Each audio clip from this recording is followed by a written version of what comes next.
They say the best way to find yourself is to get lost on the open road. We're leaving the bustle of Pretoria behind for something much quieter.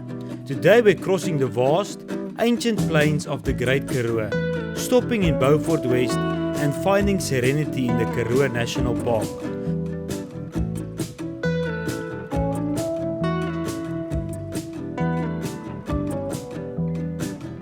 But the road doesn't stop there. We're pushing through to the wild Atlantic, visiting the rugged shores of Doringbaai and the turquoise water of the West Coast National Park. This is part 1 of our 2,000-kilometer journey to the edge of Africa. If you're ready for the ultimate South African road trip, hit the like button and subscribe so you don't miss a single stop. The engine's running, let's go!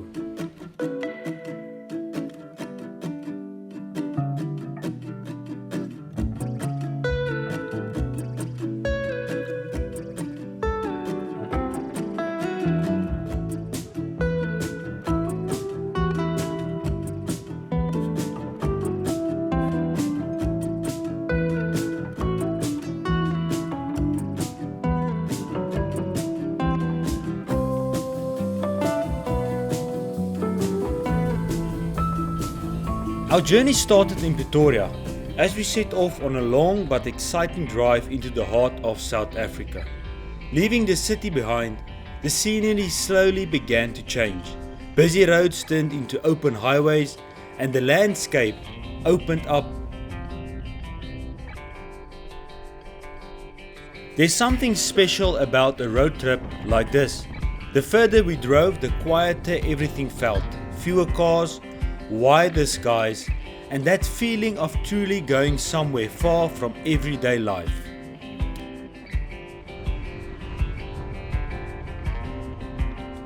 By the end of the day, we arrived in Beaufort West, the oldest town in the Karoo and a well-known stopover for travellers crossing the country.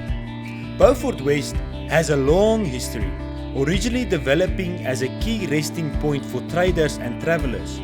And even today, it still feels like a place made for resting before the next stretch of the journey. We spent the night here to rest and recharge, because the next day was something we really were looking forward to.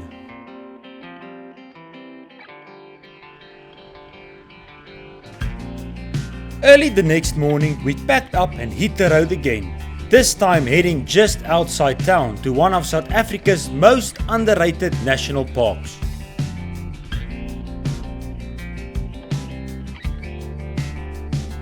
The Karoo National Park lies at the foot of the Beaufort Mountains and protects a unique part of the semi-desert landscape that many people only ever drive past.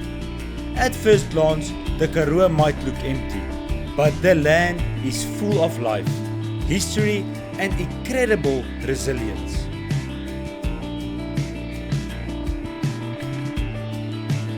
The park is home to animals like black rhino, Cape mountain zebra, eland and many smaller species that are perfectly adapted to survive in this harsh environment. It's also one of the best places to truly understand the Karoo, its vast, its silence and its beauty.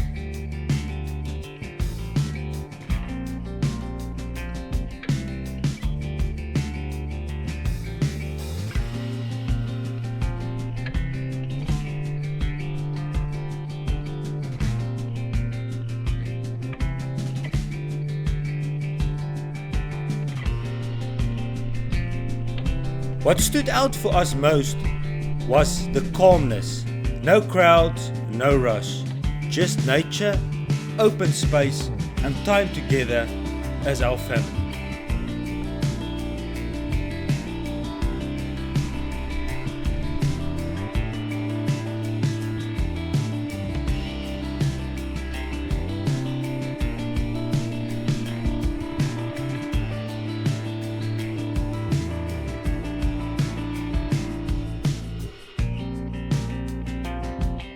And with the mountains rising around us and wildlife appearing along the road, we knew this was only the beginning of an unforgettable journey.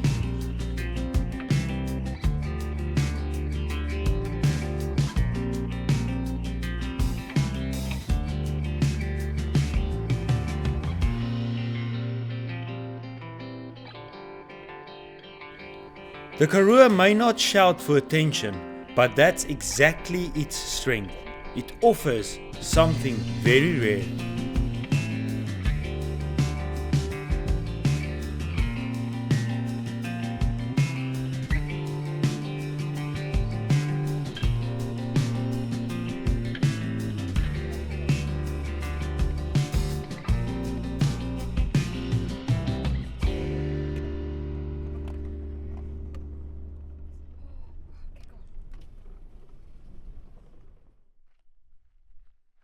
We turned the engine off and just listened.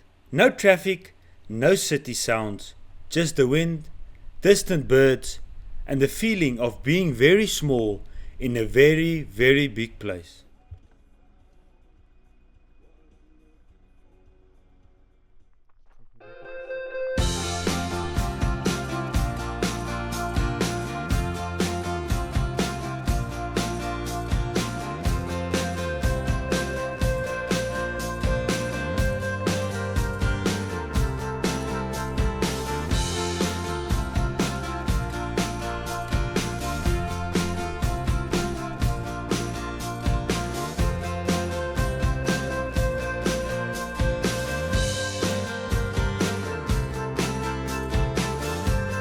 As we left the park and continued our journey, we carried that calm with us, ready for whatever the road ahead has in store. We continued our journey to a place that feels completely frozen in time. Matjiesfontein is not just a stop along the route, it's a living piece of South African history. It was established in the late 1800s as a refreshment stop for travellers and quickly became famous as a Victorian health resort. During the Anglo-Boer War, it also played an important role, hosting soldiers and even future leaders who passed through this very tiny town.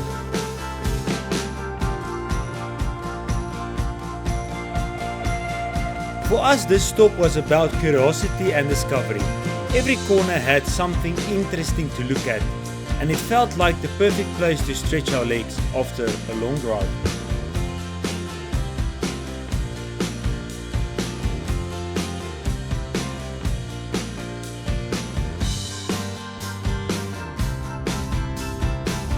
As the day came to an end, we continued our journey towards the mountains, where the dry Karoo landscape slowly gave way to greener valleys.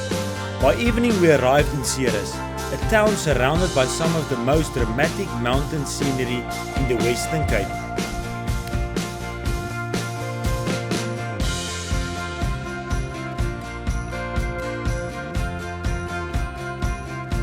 The next morning, we set off early, heading towards one of the Western Cape's most beautiful valleys.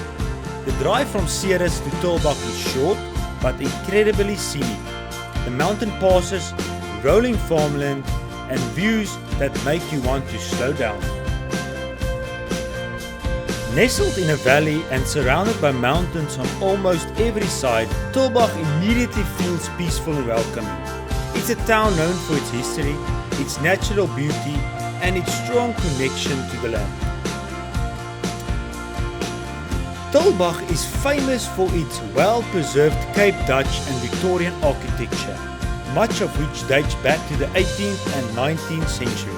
After surviving a major earthquake in 1969, the town was carefully restored, helping preserve the character we see today.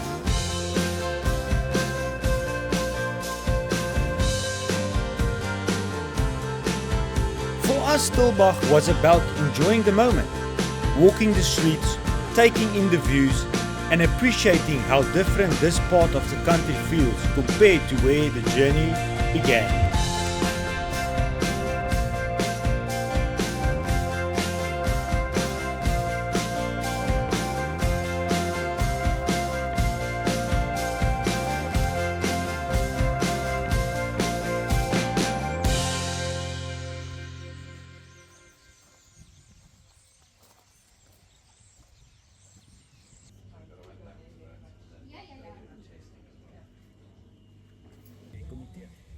Hier? Jy sal moet lees ons. Ons het post jy nou hier op kamera, sorry hoor. Smaak maar net.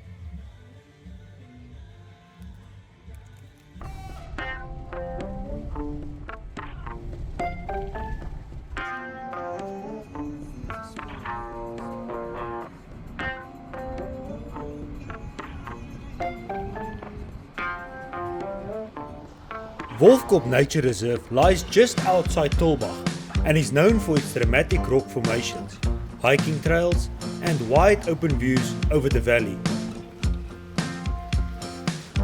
On our arrival, we decided to go for a hike, and this reminded us how powerful nature really is.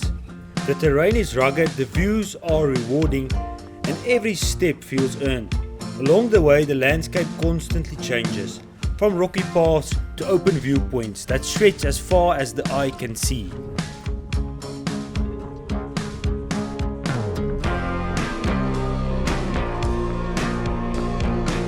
The higher we climbed, the better the views became.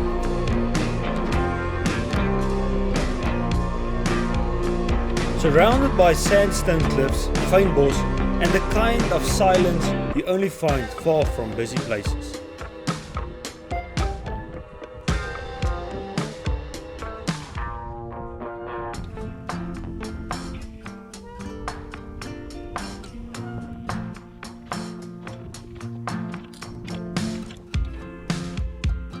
As the sun set and the temperature dropped, the reserve became incredibly quiet, the kind of quiet that makes you feel grounded and present.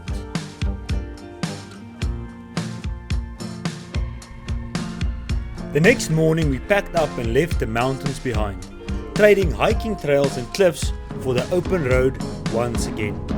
Our destination this time was the west coast, where dry landscapes meet the ocean.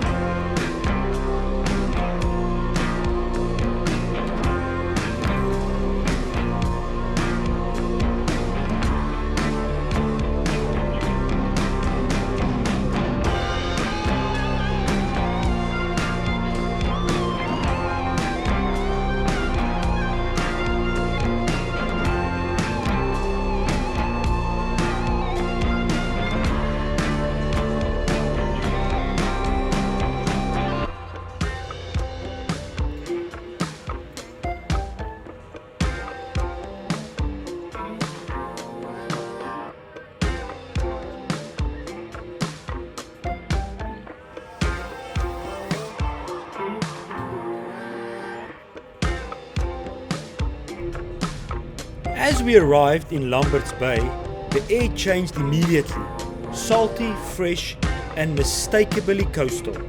Elands Bay is a small fishing town best known for its seafood, bird life and relaxed west coast atmosphere.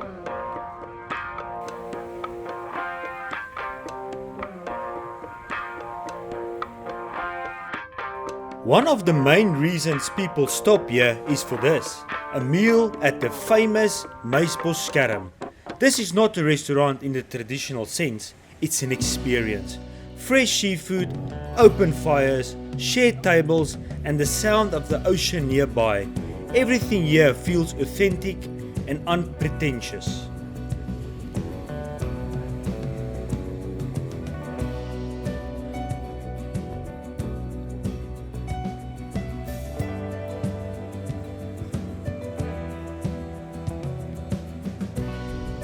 After lunch, we left the tar road behind and took the gravel roads towards our next stop.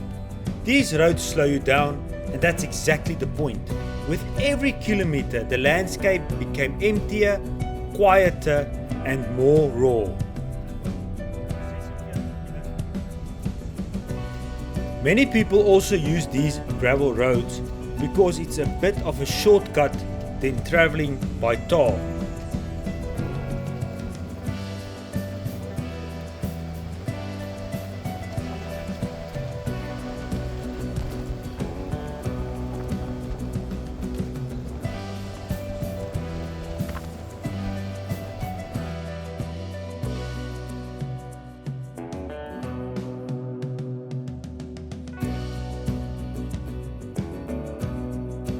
Doringbaai is a small, working fishing village. Simple, honest, and untouched by mass tourism. Just boats, ocean air,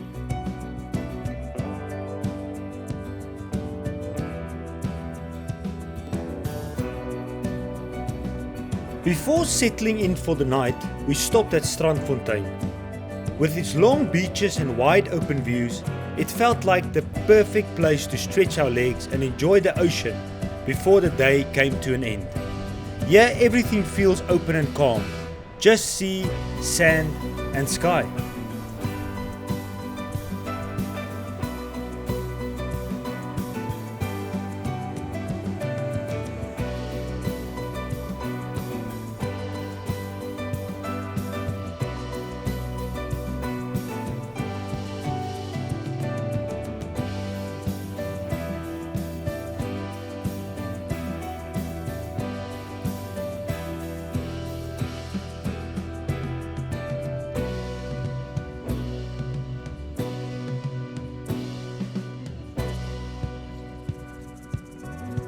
We stayed the night in Doringbaai, falling asleep to the sound of the ocean and ending the day exactly how we hoped.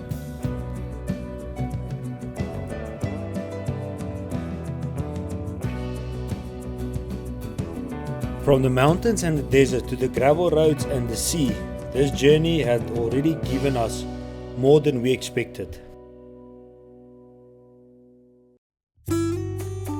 From Doringbaai, we continued our journey along the gravel roads, heading further down the west coast. These roads have a way of disconnecting you from everything. No rush, no traffic, just space and time.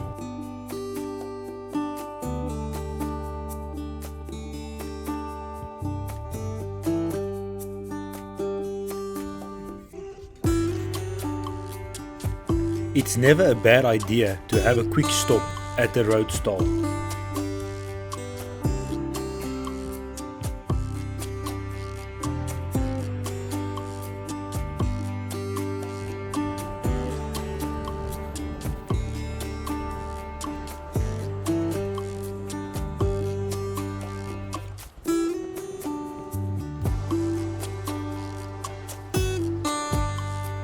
Eventually the ocean appeared once again as we arrived in Elands Bay, a small coastal town known for its surf culture and relaxed atmosphere.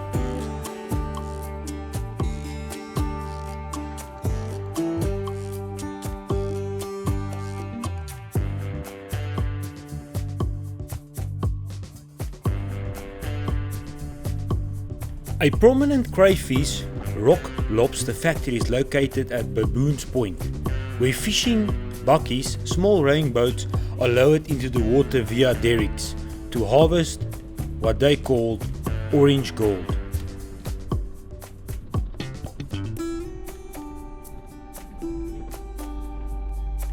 This is Elands Bay's caves. These ancient echoes are under attack, scared by modern graffiti and broken by vandals. We did not visit the site because of its ruined state.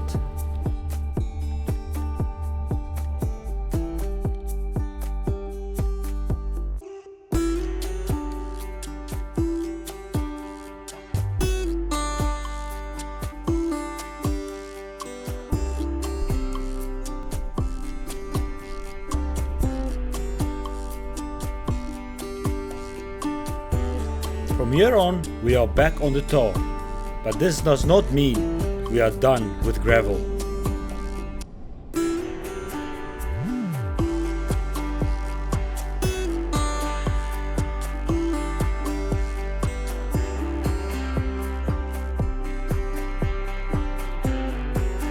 Passing through Dwarskersbos, quiet roads, seaside homes, and that unmistakable West Coast feeling. Simple, open, and unspoiled.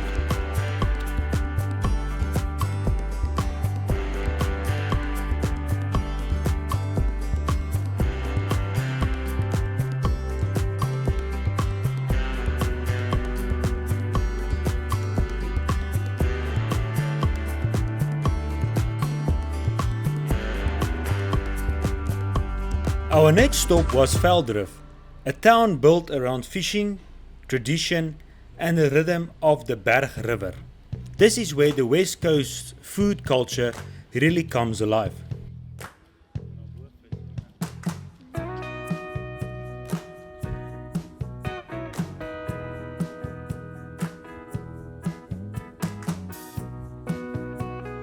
Here we tasted some bokkums, a true West Coast delicacy made from salted air-dried fish.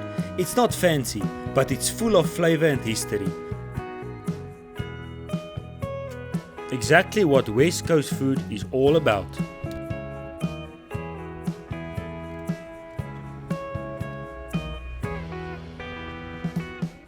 We also spent some time at Port Owen Marina, a calm and scenic spot where boats rest quietly along the water.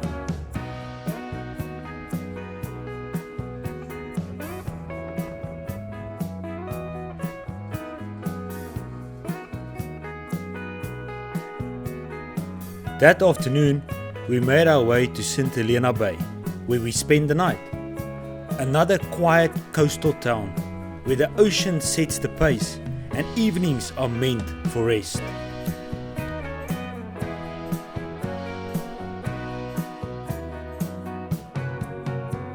From here on, the sunsets just got better. The next morning, we woke up to the calm ocean air and made our way to Shelley Point.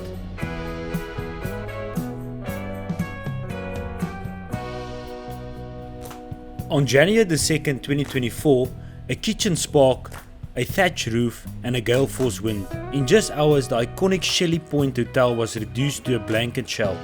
300 people escaped, but a West Coast landmark was lost to the flames.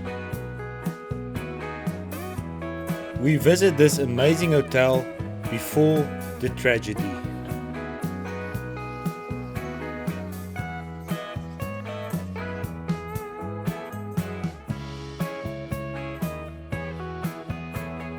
Breakfast was simple but memorable. Red velvet cake. Sometimes that's all you need to start the day right.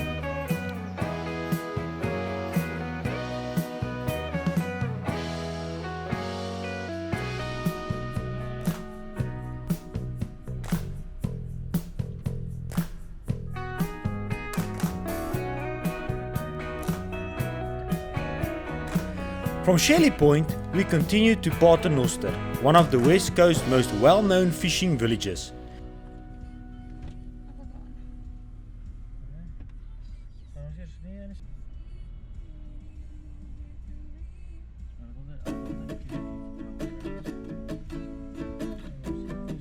Here we stopped for lunch at the Paternoster waterfront.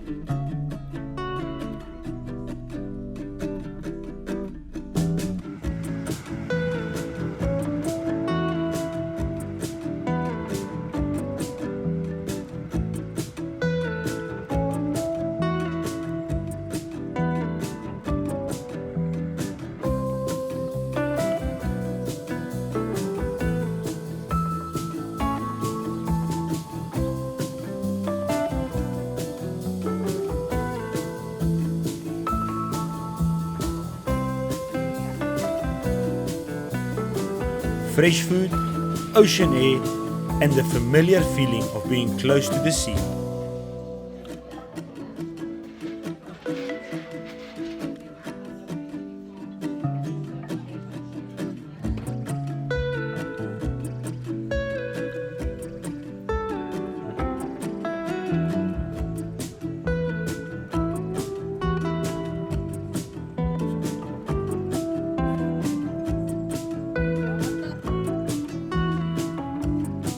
We finally reached Jacobsbaai, the place where we would slow down completely. We stayed here for a few nights, resting, walking along the coast, and simply enjoying not having to be anywhere.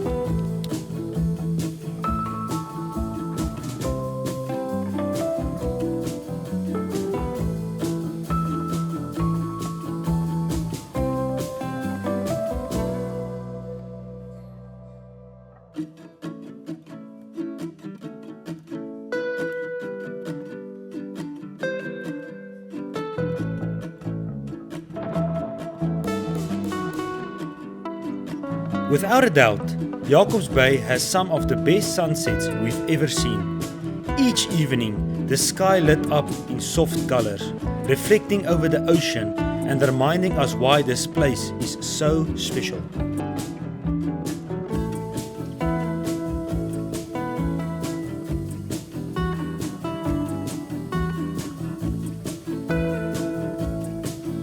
Jacobsbaai is also known as the home of the orange gold.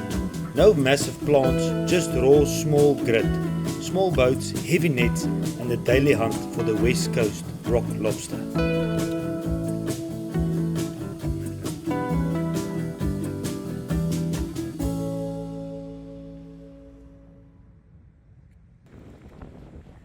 Jacobsbaai has a special kind of calm, quiet streets, open shorelines and a sense that time moves differently here.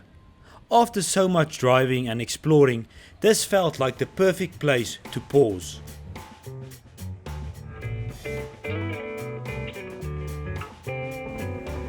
For my wife, Jacobsbaai is still one of the best destinations in South Africa.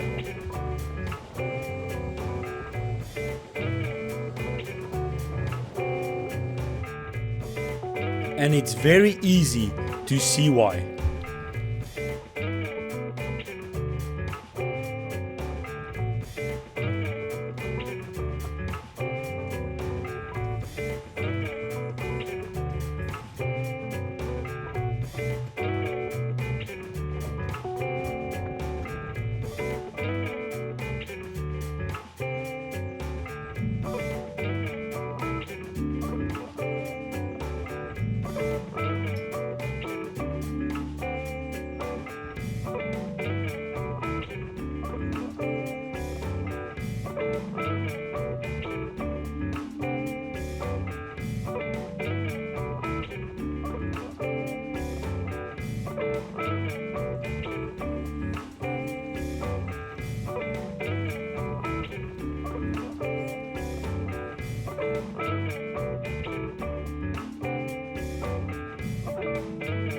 We're saying a reluctant goodbye to the quiet, whitewashed charm of Jacobsbaai. It was the perfect spot to slow down for a few nights, but the road is calling again.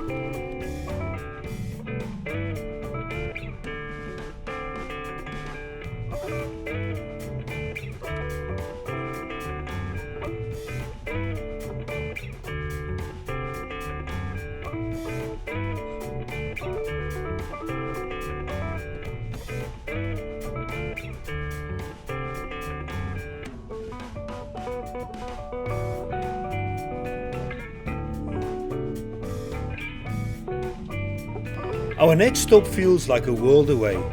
The Mediterranean energy of Club Mykonos. We've checked into our spot right on Bikini Beach, where the water is still and the vibe is pure holiday.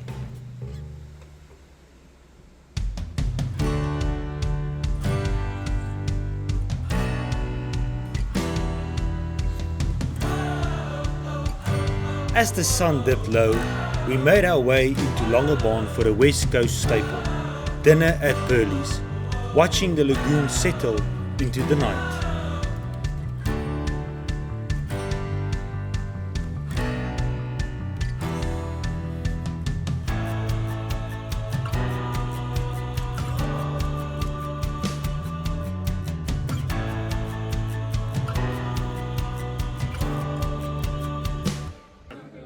This was the best seafood of the whole trip. The next morning was all about that island lifestyle. We spent a few slow hours soaking up the sun on the sands of Bikini Beach.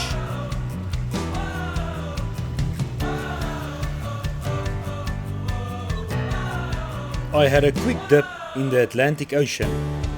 It's a Botha thing, you wouldn't understand.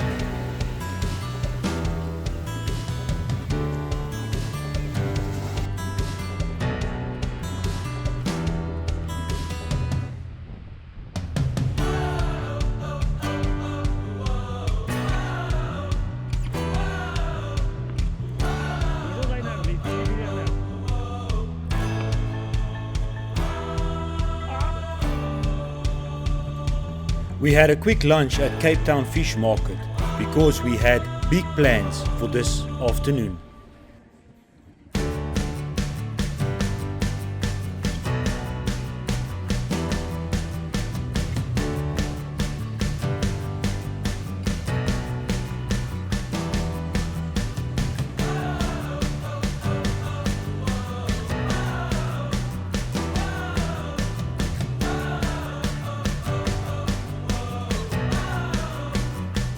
We traded the resort for the rugged beauty of the West Coast National Park.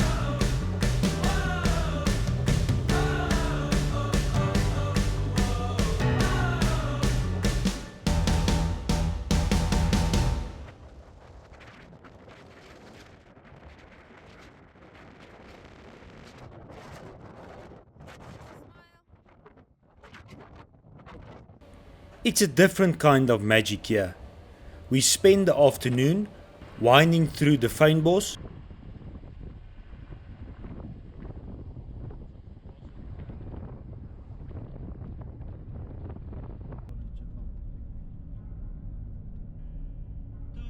This is Kraalbaai, the lagoon's ultimate hidden gem. Here you don't just visit the water, you live on it.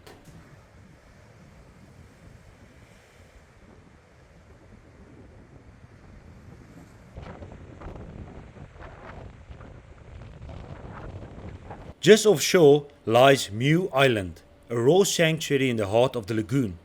It's a world ruled by the wild, where hundreds of Cape fur seals bask in the warm sun. Seeing them here, surrounded by nothing but the Atlantic spray, you realize just how much life is hidden in plain sight along the coastline.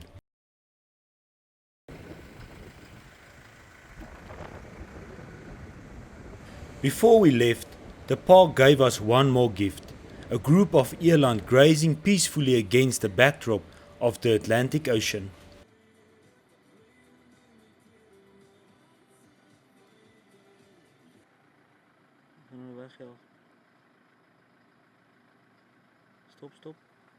From the serenity of Jacobsbaai to the wild heart of the national park, this stretch of coast just keeps on giving.